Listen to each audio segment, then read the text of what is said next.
το πιο ιδιαίτερο τραγούδι του άλμπουμ, υπό την έννοια ότι είναι ένα ποντιακό τραγούδι πασίγνωστο θα έλεγα, πολύ γνωστό, τα λάχανα, το Κερασουντέι Κομάλ, όμως παιγμένο κάπως πολύ διαφορετικά. Παιγμένο χουζάμ.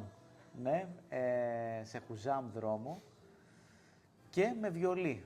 Δηλαδή η Πρώτη καταγραφή ήταν με βιολί. Ναι, και η ηχογράφηση η δική μας βασίστηκε σε αυτή την καταγραφή του Ηράκλη του Σερεμετίδη, ο οποίος ήταν ένας γνωστός βιολάτορας από τον Ξηροπόταμο Θεσσαλονίκης. Σερεμετίδη, θυμάσαι το επίθετο.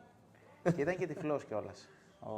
Σοβαρά, δεν το ξέρω αυτό. Ναι, ο Ηράκλης. Μπράβο. Πάρα πολύ καλός δεξιοτέχνης. Έπαιξε ο Τάσος ο Πούλης κανονάκι, ο Γιάννης ο Πούλης βιολί. Γιάννης Πούλιος. Και επιλέξαμε να το κάνουμε μόνο με βιολί, να μην βάλουμε λύρα. Ναι. Εντάξει, να σου πω, και μπορούσαμε να γράψουμε και λύρα, εννοείται. Ναι. Αλλά πιστεύω ότι βάσει καταγραφής έπρεπε να το κάνουμε έτσι. Ναι. Βγήκε πάρα πολύ ιδιαίτερη δουλειά, όντως Ναι, αυτή το ένα το τραγούδι.